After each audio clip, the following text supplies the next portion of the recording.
We're now seeing replays of the Soyuz landing.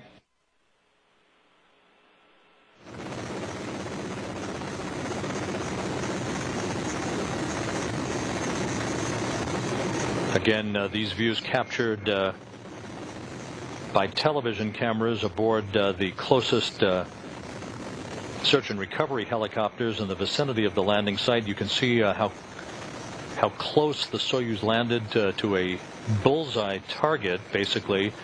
The first all-terrain vehicles already at the spacecraft within seconds after touchdown. Again, the undocking occurring at 7:38 p.m. Central Time, 2.5 hours later at 10:05 p.m. Central Time. The Soyuz engines were commanded to ignite for 4 minutes and 14 seconds in the deorbit burn that enabled the Soyuz to begin the trip out of orbit and to its landing site on the southern steppe of Kazakhstan.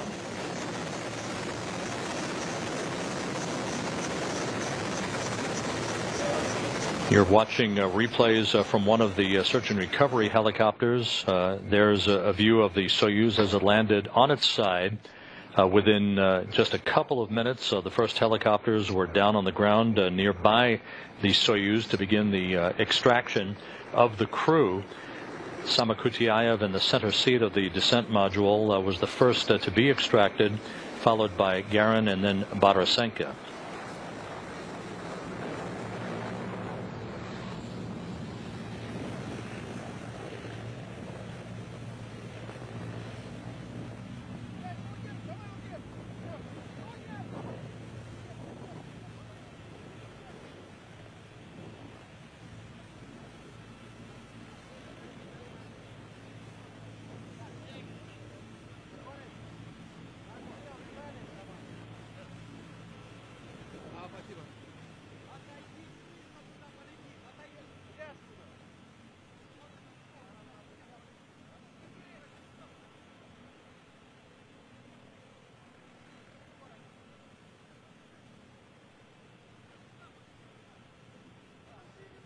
The three crew members are inside an inflatable medical tent just a few yards away from their touchdown point, being helped out of their launch and entry suits, being helped into more comfortable clothing. They will be brought into all-terrain vehicles and driven a short distance to individual helicopters to begin a 2-hour flight back to the staging city of Karaganda, some 460 kilometers to the northeast of the landing site itself. It's a 2-hour helo ride.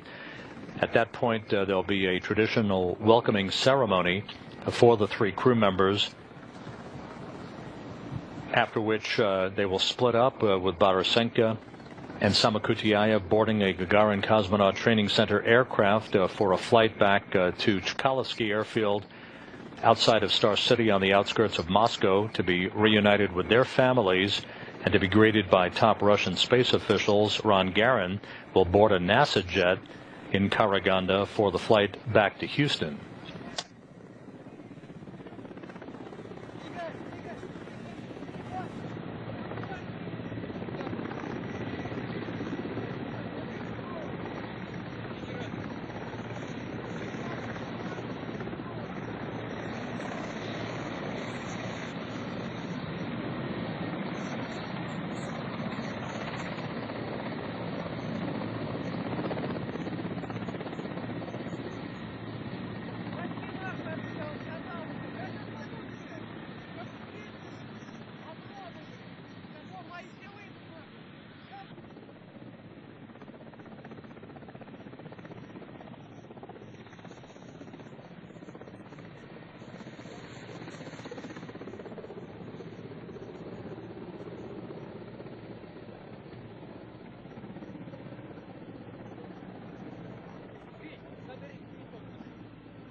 One of the spacecraft technicians from RSC Energia wiping down the hatch at the very top of the Soyuz spacecraft prior to the time that it was opened to begin the extraction process, the Soyuz having landed on its side.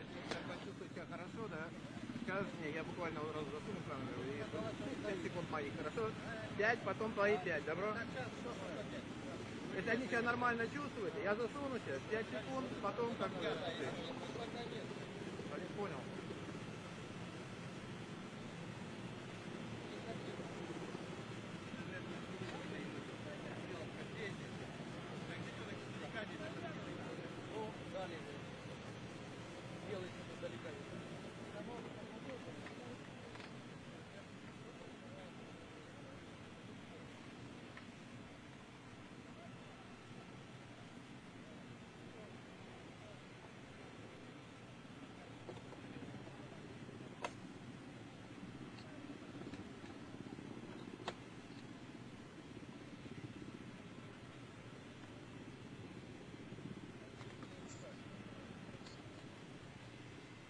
Предупреди, скажи, ребята, голову. Да, я скажу. Саша, Б-12 выдайте. Петр 12. Б-12 выдай. Извини, П. Петр 12. И сейчас вас чуть-чуть кантанем, Саша. Да, и сейчас это. Народа навалили, держи. Давай книжки, что там у тебя? Again, you're watching a replay of the initial opening of the hatch that took place a short time ago, as the search and recovery teams and RSC Energia technicians began the process of extracting the crew from the descent module of the Soyuz TMA-21 spacecraft. You can see peering inside the hatchway how cramped the quarters are. However, the Soyuz landed uneventfully with all 3 crew members in the medical tent, receiving initial medical exams and slipping into comfortable clothing for their helicopter flights back to Karaganda. It's interesting, you can see how the Soyuz is rolled to the proper orientation to facilitate the extraction of the crew.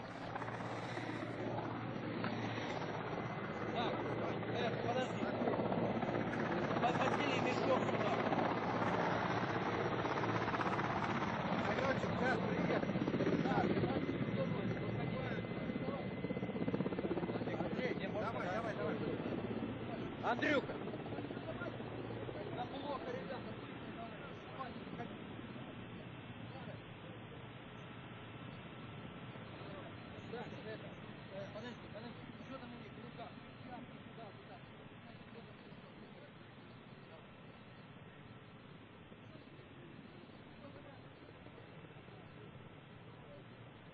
Работает?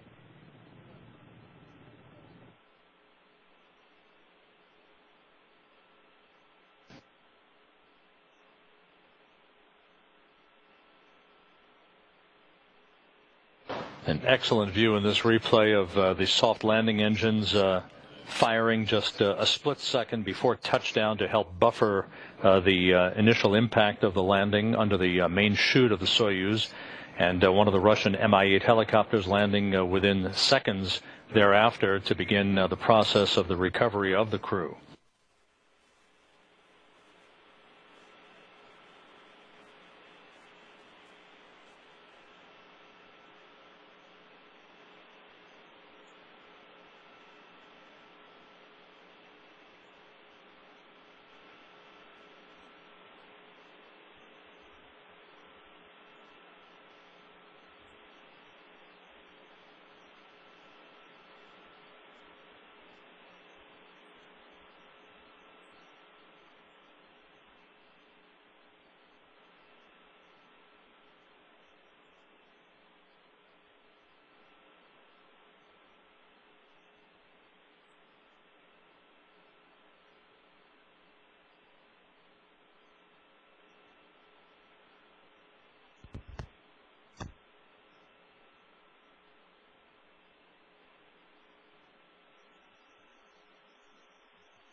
We're now seeing replays of the Soyuz landing.